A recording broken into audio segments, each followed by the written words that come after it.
Hola amigos, ¿cómo están? Espero que se encuentren muy bien. Esta vez nos vemos para ver otro pequeño video test de 20 preguntas. Espero que nos vaya muy bien a todos, que contestemos de manera correcta. Así que bien, empecemos con la pregunta número uno. ¿Qué complicación respiratoria se asocia al síndrome de distrés respiratorio y al uso de ventilación invasiva prolongada? Fibrosis pulmonar idiopática, EPOC, asma bronquial, gripe A severa o displasia broncopulmonar. Recordemos que síndrome de distrés respiratorio y además al uso de ventilación prolongada será en pacientes recién nacidos. La fibrosis pulmonar idiopática se da en adultos. EPOC igual es propio de adultos. Asma bronquial no está para nada relacionada al síndrome de distrés respiratorio y gripe A severa, en cierto contexto quizás, pero acá no. Tenemos simplemente distrés respiratorio con uso de ventilación invasiva prolongada. Lo más frecuente será la displasia broncopulmonar como complicación. Y estamos en lo correcto. La displasia broncopulmonar es una enfermedad pulmonar crónica que afecta principalmente a prematuros que han recibido ventilación mecánica invasiva y oxígeno suplementario prolongado tras un síndrome de distrés respiratorio. Se caracteriza por inflamación crónica del tejido pulmonar, fibrosis intersticial y alteraciones en la vascularización alveolar. Esos cambios estructurales ocasionan reducción del intercambio gaseoso y dependencia del oxígeno durante semanas o meses.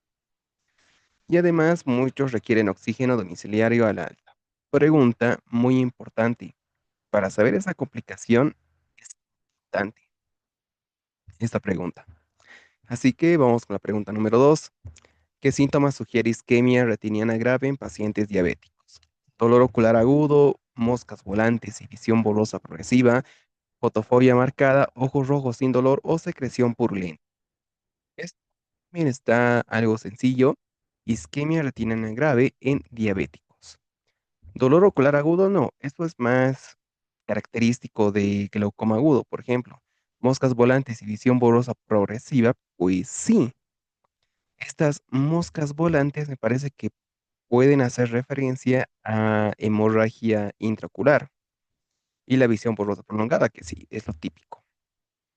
En este contexto de isquemia retiniana en pacientes diabéticos. Fotofobia marcada, no, fotofobia será más uveitis, por ejemplo. Ojos rojos sin dolor, puede ser una conjuntivitis y secreción purulenta, no, conjuntivitis bacteriana. Así que marcamos moscas volantes y visión borrosa y estamos bien. La aparición de moscas volantes que se llaman miodesopsias y visión borrosa progresiva en pacientes diabéticos pueden indicar complicaciones o progresión de la retinopatía. Estos síntomas suelen asociarse a hemorragia vítrea o edema macular severo. Cuando se acompañan de defectos del campo visual y escotomas, o sea, la pérdida de la visión de un área específica, sugieren isquemia retiniana grave. Mm, Tenemos también este cuadro indica un posible avance en la retinopatía proliferativa y requieren, obviamente, evaluación oftalmológica de urgencia. Otro dato importante quizás sea que la identificación temprana se tratará mediante la fotocoagulación, pero estaba bien esa pregunta. Vamos con la pregunta 3. ¿Cuál es la complicación más temida tras punción evacuadora de hidrocele? Neumotórax, trombosis venosa profunda, recurrencia rápida del líquido, septicemia fulminante o piorrea testicular.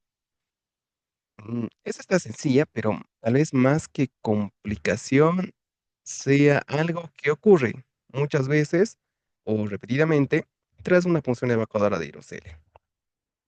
Neumotórax anatómicamente no está nada relacionado. Trombosis de vena venosa profunda, no hay dato de hipercoagulabilidad acá. Recurrencia rápida, sí, recurrencia, esa es la palabra clave, ya que se punciona y otra vez viene líquido, por eso se prefiere más un tratamiento quirúrgico, por el hecho de que hay recurrencia. Por eso les comentaba que más que complicaciones, es algo que siempre o muchas veces hay, o se repite. Septicemia fulminante también podría haber, pero sería demasiado raro, en un ambiente quizás no tan controlado. Piorrea testicular, esta sí que no me suena para nada. Vamos a marcar la alternativa C y estamos en lo correcto. La punción evacuadora de hidrocele proporciona un alivio temporal al disminuir el volumen de líquido. pero no corrige la causa subyacente, lo que favorece su recurrencia. La recurrencia es la complicación más frecuente y es explicado como complicación, pero es algo que va a suceder. Yo no lo vería tanto como complicación, pero es lo que nos dice la UNACOM, así que hay que hacerle caso a esto. El líquido suele reacumularse en pocas semanas después del drenaje, reproduciendo los síntomas iniciales. También puede aparecer infección local o hematoma escrotal. Esos datos sí son muy importantes. Y también se prefiere la hidrocelectomía quirúrgica. No se olviden de esto que parece sencillo, pero sí lo vimos en una reconstrucción. Una pregunta muy parecida. Vamos con la pregunta 4. ¿Qué defecto congénito de la pared torácica es relativamente común? Hernia diafragmática, estenosis traqueal, peptus excavatum, peptus carinatum o fractura externa. Hernia diafragmática es algo congénito, pero está en el diafragma. Estenosis traqueal es de la vía aérea, no es del tórax. Peptum excavatum sí, es un defecto congénito, pero que sea el más común, sí, podría ser. Peptum carinatum igual es de la pared torácica, pero sí, es un poco menos frecuente. ¿Y cuál es la diferencia? Es sencillo, excavatum, excavado, carinatum, todo lo contrario, le dicen también tórax sequilla o hacerlo más práctico, tórax como en paloma. Es igual, más sencillo de recordar aún. Y apertura external, que este sí es raro, muy raro. Entonces, marcamos la alternativa C y estamos en lo correcto. El peptus excavatum es un defecto congénito de la pared torácica caracterizado por una depresión anterior del tórax, el hundimiento del esternón y los cartílagos costales. Su severidad varía desde una alteración estética leve hasta compromiso cardiopulmonar en casos profundos. Yo pienso que esa es la parte más importante porque esto no están preguntando, ¿no? Ya que está muy sencillo. Muchas que son demasiado sencillas no son preguntadas, a no ser que sí tengan algo de relevancia en la pregunta. Pregunta 5. ¿Qué tratamiento sistémico se reserva para casos refractarios de obstrucción nasal inflamatoria? Esta sí es muy importante. Antibióticos prolongados, antifúngicos orales, corticosteroides orales a corto plazo, antivirales o anticoagulantes. Sencillo, obstrucción nasal inflamatoria refractaria, sí o sí debe ser algo sistémico. Antibióticos no nos va a ayudar de nada. Antifúngicos no es una micosis. Corticosteroides orales sí. Y ojo con esto, a corto plazo. Sabemos que si damos esto a largo plazo, sin un buen control del paciente o médico paciente, entonces desarrollará las complicaciones propias de los corticosteroides. Ojo con esta pregunta, perdón, con esta respuesta. Antivirales ya sabemos que no, ni tampoco coagulantes no tienen nada que ver. Entonces marcamos la alternativa C y estamos bien. Los corticosteroides orales administrados por corto plazo de 5 a 7 días, incluso de 3 a 5 días podría ser, de 3 a 5, se indican cuando la obstrucción nasal inflamatoria no responde a tratamientos tópicos, producen una rápida reducción del edema mucoso y una mejoría sintomática significativa, van inhibiendo la respuesta inflamatoria y reduciendo la permeabilidad capilar nasal y su uso prolongado, ya sabemos los efectos sistémicos que puede causar. Pregunta, más que la pregunta, yo diría la alternativa, que sí es muy importante saberla. Pregunta 6. ¿Qué tipo de lente corrige la presbicia? ¿Y qué es la presbicia en sí? La presbicia es la pérdida de la acomodación del cristalino. Recuerden eso. ¿Y esto qué consecuencias trae? La pérdida o la dificultad de la visión cercana. Esa es la complicación que trae la presbicia. Y el tipo de lente que lo corregirá será cóncava para visión lejana, no, dijimos cercana. Eso es todo lo contrario. Lo podemos descartar. Oscuros, o sea, lentes oscuros para fotofobia, no. Fobia no es característico. Cilíndrica para astigmatismo, esa es una alteración de la córnea. Prismática para estrabismo, estrabismo es la desviación ocular. Es la desviación. Y convexa de aumento para visión cercana, pues sí, esto es lo correcto. Y la explicación nos dice, la presbicia es una metropía adquirida que aparece con la edad debido a la disminución de la capacidad de acomodación del cristalino. Lo que dijimos, pérdida de la acomodación del cristalino, que es igual. Esta pérdida progresiva de la flexibilidad impide el enfoque nítido de los objetos cercanos, dificultando actividades como la lectura o el uso de dispositivos. Se corrige con lentes convergentes, de alta potencia, con que sepan que son lentes convexos, está bien. Con eso tenemos una pregunta o un punto más en el una. Vamos con la pregunta 7. Paciente pediátrico con celulitis preseptal sin signos de órbita. ¿Cuál es el criterio que contraindica el manejo ambulatorio? O sea, para que sea una celulitis orbital. Proptosis, temperatura 37,2 grados, edema leve de párpado, tos asociada, recién vacunado. Con este tema de recién vacunado, sí puede ser algo de discusión. Muchas veces dice que no se debe vacunar en pacientes que tengan una enfermedad adyacente o concomitante. En este caso, celulitis preseptal sabemos que sí es algo a tomar en cuenta. Y lo aconsejable es que no se vacune. En este contexto sí es, creo que diferente, ya que nos dice un criterio que contraindica el manejo ambulatorio. Vacunas no. Que tenga tos asociada, puede ser que tenga otra, o sea, una infección respiratoria aguda, pero no es el caso. No tenemos contexto en ello. Edema leve de párpado y temperatura, no, estas son típicas de presetal, pero la proptosis sí es algo de urgencia que encontramos en la orbital. Y esto ya no es de manejo ambulatorio, esto es para derivar. Entonces, la proptosis, saliencia del globo ocular, es un signo clínico de alarma que contraindica el manejo ambulatorio en pacientes con sospecha de celulitis preseptal, ya que la extensión posterior al tabique orbitario y posible evolución hacia la celulitis orbitaria. Y esto es muy grave. La presencia de proptosis indica compromiso de estructuras intraorbitarias y requiere evaluación urgente con tomografía computarizada con contraste. Y recuerden esto, se evalúa con tomografía. ¿Qué más tenemos? Que fiebre leve, edema palpebral aislado, la asociación con infecciones respiratorias leves o vacunación reciente no contraindica. La diferenciación entre celulitis receptal y orbitaria es esencial, ya que su pronóstico y abordaje terapéutico son muy distintos. Y sí, son muy distintos. Vamos con la pregunta 8. ¿Qué hallazgo ocular debilita la sospecha de conjuntivitis bacteriana y orienta viral? Secreción amarilla, conjuntivitis hiperémica, exudado purulento denso, pegajosidad matutina o linfadenopatía preauricular marcada. Este igual está sencillo. Mm, a ver, algo que debilite la sospecha de conjuntivitis bacteriana y se acerque más a la viral. Secreción amarilla es más de la bacteriana. Conjuntival hiperémica me parece que es de ambos. Exudado purulento denso, bacteriano, pegajosidad matutina, más bacteriano y linfadenopatía preauricular marcada, sí, viral. Específicamente podemos pensar más en un adenovirus para que haya una linfadenopatía preauricular.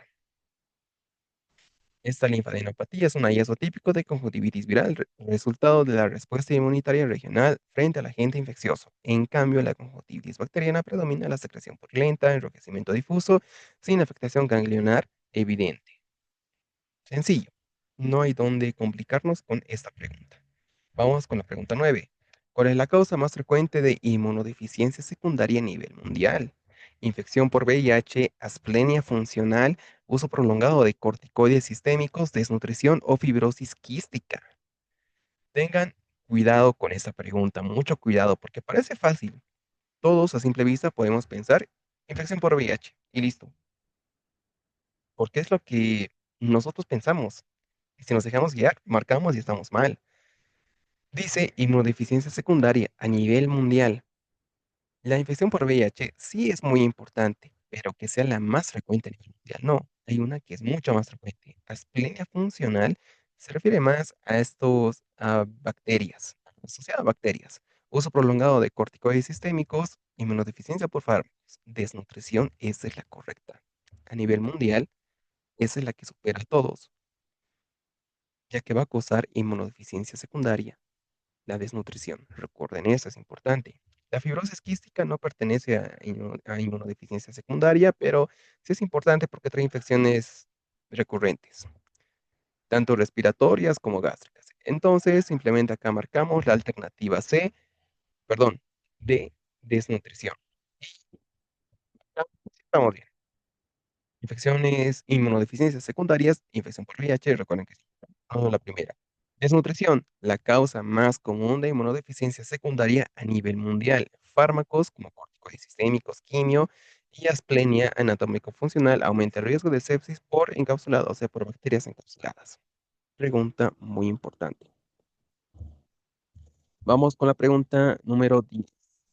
Hombre de 70 años, fumador, presenta un cuadro de 2 meses de erupción de tos asociado a hemoptisis y baja de peso de 4 kilogramos. Se realiza una radiografía de tórax que muestra una masa en el lóbulo superior derecho. El estudio más adecuado para seguir la evolución es vea todos esos antecedentes. Paciente adulto mayor, fumador, que presenta un cuadro crónico y a 2 meses de tos, hemoptisis y baja de peso. Por los antecedentes, quizás por la edad y por el hecho de que sea paciente fumador, podemos pensar en ¿qué? Cáncer de pulmón. Si no tuviera estos antecedentes y quizás fuera joven, en tuberculosis. También en la radiografía de tórax, que es lo más llamativo, nos dice que hay una masa en el lóbulo superior. Esto ya definitivamente es una neoplasia. Pero ¿cuál será el siguiente paso? Ojo, solamente la radiografía de tórax nos dijo que hay una masa, pero debemos ser más objetivos con esta masa. Gamografía ósea, TAC de tórax, tomografía con positrones, punción lumbar, digo, punción con aguja fina guiada por TAC, broncoscopía con biopsia, tanto la alternativa E como la alternativa D son muy buenas, no sirven, pero hay un examen primordial acá para ver mucho mejor esta masa. Tomografía con positrones es un examen más especializado para ver tales metástasis incluso, mientras que acá la alternativa B es lo correcto, tomografía de tórax, que diga abdomen, pelvis, pues bueno, está bien. La tomografía de tórax acá es lo más importante. Gamografía ósea pensando quizás en metástasis ósea, pero aquí nos quedamos con la alternativa B. Ante la alta sospecha de cáncer de pulmón, el siguiente paso diagnóstico es realizar un TAC de tórax, abdomen, pelvis con contraste, ya que permite una caracterización precisa de la lesión primaria. Evalúa la presencia de adenopatías mediastínicas sospechosas de diseminación y detecta metástasis. Esto que detecta metástasis mucho mejor lo hace la tomografía con positrones, pero también nos sirve para definir el pronóstico y el plan de tratamiento que puede ser mediante la PAF o mediante la broncoscopía. Depende si uno está más central o más periférico. Vamos con la pregunta número 11.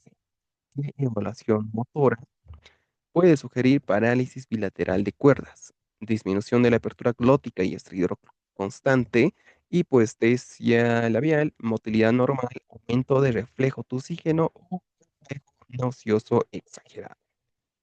Igual como que está sencillo esta. Parálisis bilateral de cuerdas. Reflejo nauseoso exagerado, no, eso estará más relacionado, por ejemplo, a, no sé, hiperexcitabilidad del nervio glosofaringeo, podría ser, aumento del reflejo tusígeno, tampoco, esto sería, mm, a ver, aumento del reflejo tusígeno, por reactividad laringea, quizás, motilidad normal, esto es contradictorio, porque nos dice parálisis, hipoestesia labial, relacionado que, ah, o afectación del nervio periférico, facial y trigémino. Y disminución de la apertura glótica, es decir, la boca. Entonces, estamos y estamos bien.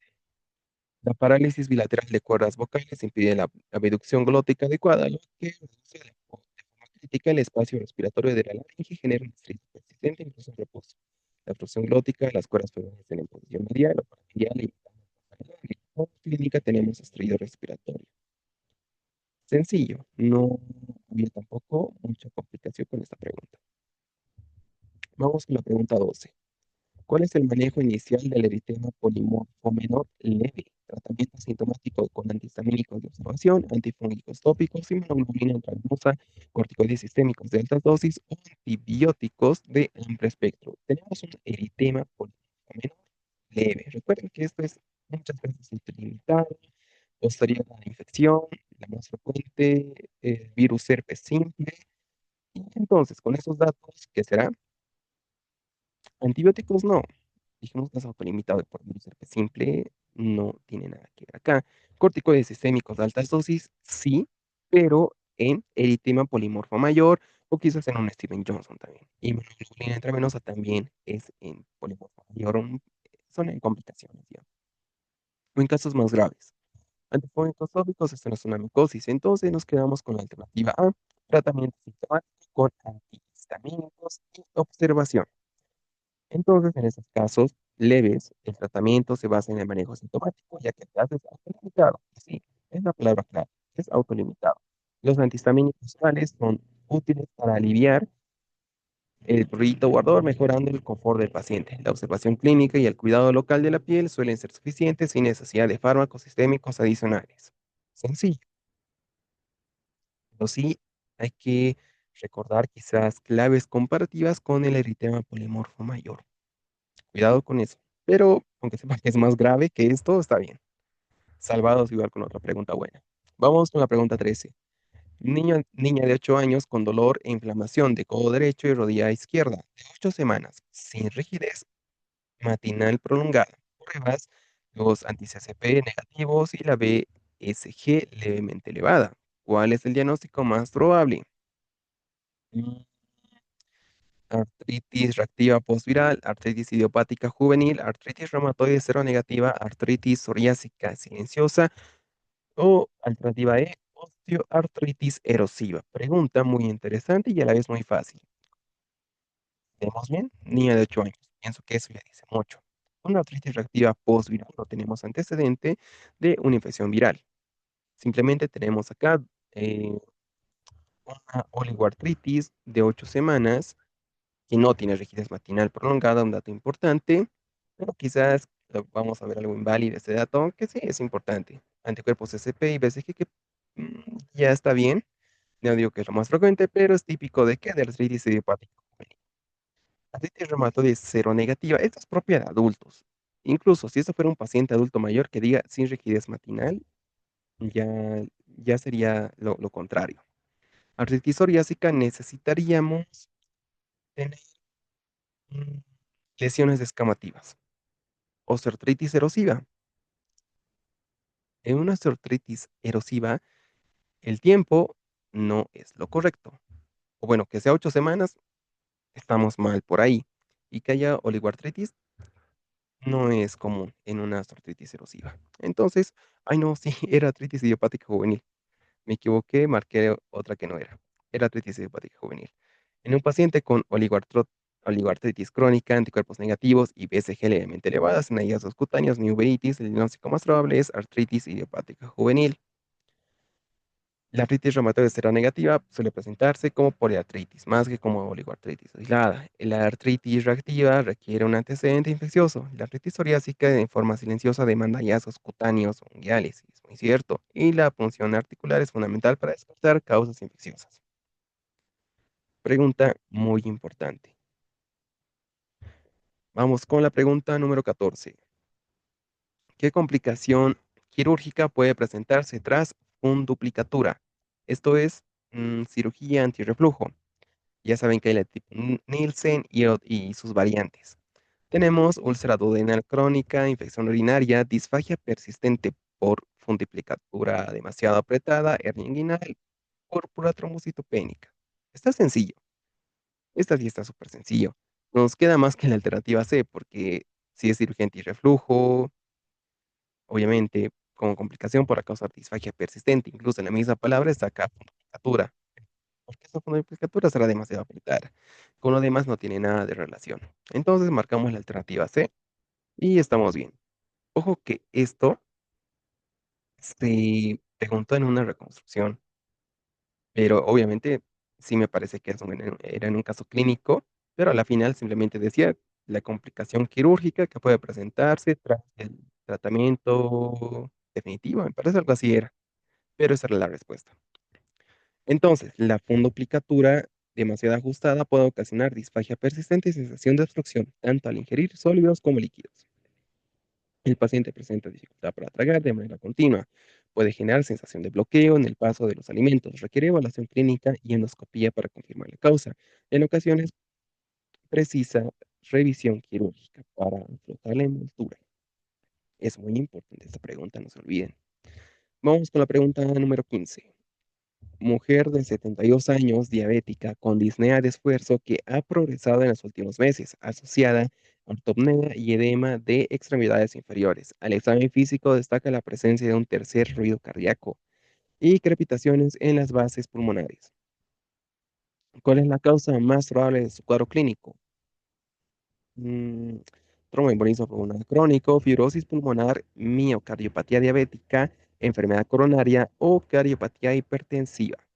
Tenemos una paciente de 72 años, antecedente importantísimo, el hecho de que sea diabética y, ojo, disnea, ortopnea y edema, que nos indica muy probablemente insuficiencia cardíaca congestiva. También tenemos tercer ruido que lo encontramos en este tipo de insuficiencia cardíaca, el ritmo de galope, crepitaciones en bases pulmonares, esto nos indica congestión pulmonar por falla izquierda. Y la causa más probable será el TEP, tromboembolismo pulmonar crónico, o sí, tromboembolismo pulmonar crónico, el TEP. Ah, Sería muy raro lo crónico, al menos esa disnea tendría que ser súbita, luego volver, algo transitorio podría ser, el lactato sí tendría que estar aumentado acá. Cosas que no tenemos, incluso el hecho de que tenga tercer ruido no es lo más relacionado a un tromboembolismo pulmonar. Quizás un electro acá nos hubiera servido en algo para pensar en TEP. Fibrosis pulmonar. Para fibrosis pulmonar, el hecho de que tengamos datos como disnea sí puede haber, pero tornea, edema, no.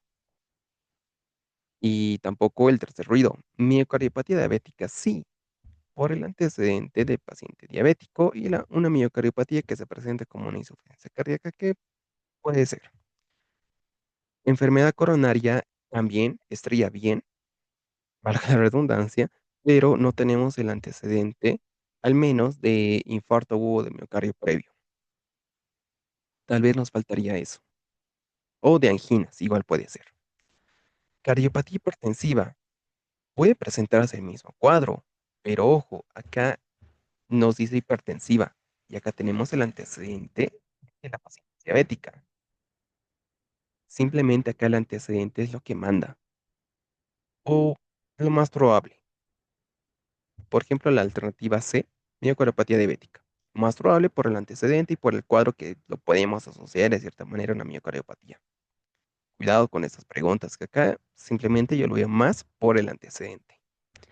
Y marcamos la alternativa C, entonces estamos bien. La paciente presenta un cuadro típico de insuficiencia cardíaca congestiva, manifestando por disnea de esfuerzo, edema, ortopnea, crépitos y la presencia de tercer ruido. En una paciente diabética de larga data, una complicación frecuente es la miocardiopatía diabética. Y ojo, esto es importante. Importante saber que un paciente diabético de larga data puede desarrollar miocardiopatía diabética. Ese es un dato clave. Y puede estar una pregunta parecida en el EUNACOM porque es muy rentable. Mm, No recuerdo haberla visto en las reconstrucciones que tenemos en la plataforma, pero sí yo lo veo. Muy buena pregunta para que esté en el EUNACOM. Además, es una disfunción del músculo cardíaco que se presenta como puede ser sistólica como diastólica y ocurre de forma independiente en otras condiciones como la enfermedad coronaria o la hipertensión. Ojito con esto. Vamos con la pregunta número 16. El estudio de elección para descartar arteritis de células gigantes en anciano con fiebre prolongada es biopsia de arteria temporal, biopsia de médula ósea, ecografía abdominal, radiografía de cráneo o angiografía coronaria. Esta igual está sencilla. Angiografía coronaria, pues tenemos datos, no hay ningún dato de enfermedad coronaria, radiografía de cráneo que no, absolutamente no tiene nada que ver, ecografía abdominal para ver hemorragias abdominales, no sé, apendicitis, que tampoco está relacionado, biopsia de médula ósea, enfermedades hematológicas, hemato-oncológicas. Simplemente nos queda la biopsia de arteria temporal, siendo esta la correcta. La arteritis de células gigantes es una vasculitis granulosa de grandes vasos o simplemente de grandes vasos, que afecta principalmente a personas mayores de 50 años. Se caracteriza por fiebre prolongada, cefalea y una velocidad de sedimentación globular muy elevada. El diagnóstico se confirma mediante la biopsia de arteria temporal, Y clínicamente habrá dolor temporal, mandibular. Esta me parece que trae claudicación mandibular. ¿Qué más tenemos? Alteraciones visuales. La BCG y la proteína selectiva suelen estar marcadas elevadas. Ese es un dato quizás muy importante. Y dada la posibilidad de seguir irreversible por afectación de la arteria oftálmica, el tratamiento con corticoides sistémicos es de elección. Acá yo lo veo muy relevante la explicación. Eso me parece lo más relevante de esta pregunta. Vamos con la pregunta 17. Hombre de 60 años con antecedente de infarto agudo al miocardio hace 2 años. Clase funcional tipo 2, toma metoprolol y enalapril.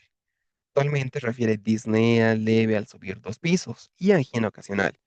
El eco nos dice FEBI de 40%, o sea, la fracción de eyección ventricular izquierda. ¿Cuál es la siguiente medida terapéutica? Iniciar digoxina, iniciar eplerenona, agregar espironolactona, cambiar metoprolol por carvedilol, agregar amlodipino. Pregunta muy buena. Tampoco me parece recordar que la vimos en alguna reconstrucción, pero está buenísima esta pregunta. Tenemos un paciente de 60 años, antecedente importante de infarto agudo al miocardio. Actualmente, o bueno, tenía clase funcional tipo 2, o sea, disnea de grandes esfuerzos, tomando beta bloqueante y Suyeca. Actualmente aumentó la clase funcional, yo pienso que está en clase funcional tipo 3, tal vez, disnea de medianos esfuerzos, ya que nos dice que tiene una disnea al subir 2 pisos y angina ocasional. La fracción de eyección ventricular nos muestra una disfunción sistólica moderada. Y entonces nos dice, el tratamiento. Digoxina sería lo último para mejorar los síntomas, pero lo último que podemos dar. Acá sería incorrecto. Eplerenona, sí. Nos falta, como está aumentando los síntomas, debemos dar un diurético. En este caso será o eplerenona o la alternativa C, espironolactona. ¿Cuál creen ustedes? Dejen en los comentarios qué será lo correcto acá. La alternativa B, eplerenona o la C, espironolactona. En el video, comenten y quizás se sorprendan por la alternativa correcta. Cambiar metoprolol por carvedilol, pues no, esto no hay evidencia de que sea mejor uno que el otro en este contexto. Agregar amlodipino, un calcio antagonista que tampoco sirve. Entonces, acá lo correcto será la eplerenona. ¿Por qué?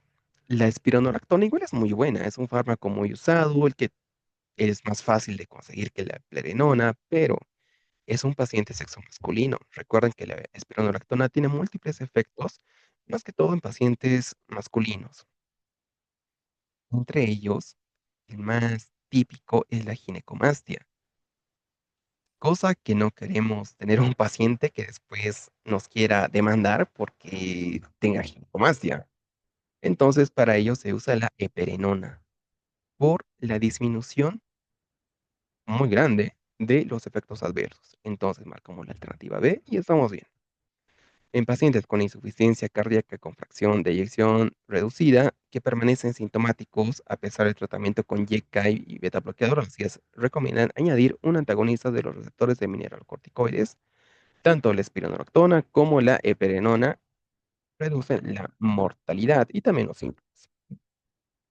La espironolactona es la más usada, ampliamente usada, pero puede producir efectos adversos hormonales, ginecomastia, irregularidades menstruales, mientras que la eprenona es más selectiva para los receptores de mineralocorticoides y presenta menos efectos secundarios hormonales. Recuerden eso, esta pregunta sí que es clave, muy importante. Así que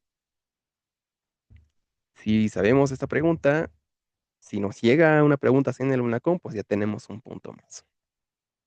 Vamos con la pregunta 18. ¿En qué situación está indicada la resonancia magnética lumbar en lumbago mecánico? Dolor que mejora con analgésicos, dolor lumbar aislado sin irradiación, aparición de déficits neurológicos progresivos, menor de 40 años sin historia traumática o historia de sobreesfuerzo reciente. Ya. Dolor que mejora con analgésicos, esto será algo mecánico, no indicado la resonancia magnética. Dolor lumbar aislado sin irradiación, igual puede ser algo mecánico. Aparición de déficit neurológico, esto sí. Y lo más frecuente es que haya compresión. Eso es lo más seguro. Menor de 40 años sin historia traumática, no tiene nada que ver. Historia de sobreesfuerzos recientes, igual puede ser mecánico. Entonces, marcamos la alternativa C, aparición de déficits neurológicos progresivos. La resonancia magnética lumbar se reserva exclusivamente para casos con déficits neurológicos progresivos o cuando existen sospechas de lesión estructural grave, ya sea por el uso rutinario en el lumbago mecánico sin banderas rojas, no está indicado. En este caso no está para nada indicado. Está indicado ante la presencia de pérdida motora o progresiva o signos de compresión medular, que la compresión medular es lo más frecuente. Recuerden la palabra compresión, que es la bandera roja típica. La resonancia magnética permite visualizar en detalle los discos intervertebrales, raíces y tejidos blandos. También nos sirve para detectar hernias discales y estenosis de canal. Mm, Hago énfasis en esta parte, lo que permite visualizar la resonancia magnética porque es un detalle muy importante. Recuerden, discos intervertebrales, raíces nerviosas, tejido blando y hernias discales o estenosis del canal. Datos importantes. Además, hallazgos degenerativos, pero esto ya. Con que recuerden esta parte de mm, esto de acá, todo este párrafo, estamos muy bien. Vamos con la siguiente pregunta. Pregunta número 19. Mujer de 18 años con antecedente de relaciones sexuales sin protección. Consulta por prurito vulvar asociado a ardor progresivo, refiere sensación de aumento de volumen de la vulva, que luego fue seguido por síntomas actuales. Al examen físico destaca múltiples ulceraciones a nivel de la vulva. ¿Cuál es el agente más probable? A ver, otra vez vamos a leer. 18 años, relaciones sexuales sin protección. Tiene prurito vulvar, ardor y sensación de aumento de volumen.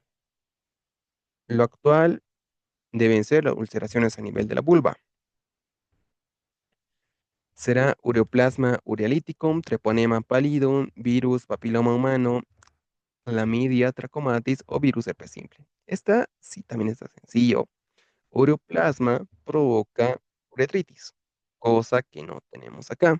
Tenemos prurito, ardor, sensación de aumento de volumen y ulceraciones. Treponema pallidum nos da una ulceración indolora, nada más.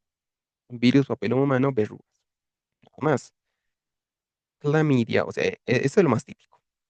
Clamidia trachomatis nos puede dar cervicitis, uretritis, pero hasta ahí. Y tampoco tenemos. Virus herpes simples, sí. Prurito, ardor, esta parte que ulceraciones, si nos hubiera puesto tales como múltiples vesículas a nivel de la vulva, entre paréntesis herpes, hubiera sido mucho más sencillo, pero acá ulceraciones igual vale para pensar en virus herpes simple, porque son múltiples vesículas a la final. Entonces la marcamos y estamos bien. La primera infección por herpes genital se caracteriza por aparición de úlceras múltiples dolorosas en la región genital, precedidas por síntomas prodrómicos como ardor o prurito. El agente causal será virus herpes simple, generalmente tipo 2, aunque también puede ser tipo 1.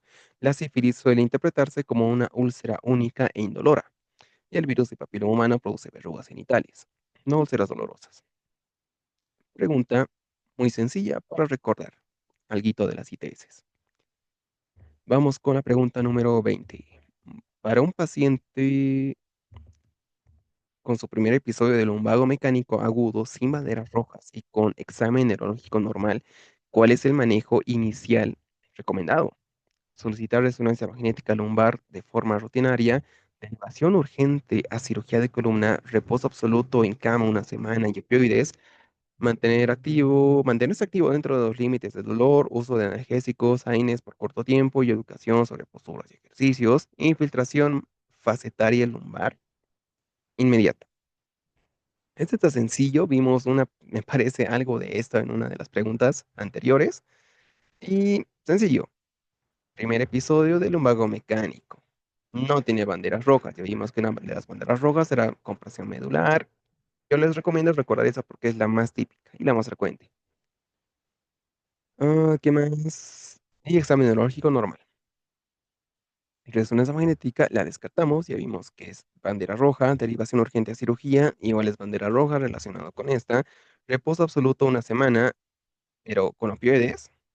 Y más bien sería ejercicio, la que la podemos descartar. La de sí es la más recomendable, o el manejo inicial más recomendado. Infiltración facetaria tampoco, eso es demasiado. Entonces marcamos la alternativa D y estamos en lo correcto. El manejo inicial del lumbago mecánico agudo no complicado. Las recomendaciones son actividad física, tratamiento farmacológico que es con AINES, educación al paciente, fisioterapia, neuroimágenes no son de rutina sin que haya banderas rojas. Los opioides fuertes de intervenciones invasivas están reservados para casos refractarios, pero igual tiene que tener una bandera roja. En fin, ya acabamos las 20 preguntas. Espero que todos hayan respondido de manera correcta. Esta vez sí nos tocaron preguntas tal vez mm, para recordar, un poco más sencillas, pero igual de importantes. Y acá en la 13 sí que fue un error de dedo, me parece, porque sí era artritis idiopática juvenil la respuesta. Incluso la dijimos. Pero bueno, son cosas que pasan. En fin, sigamos estudiando y nos vemos en otro video.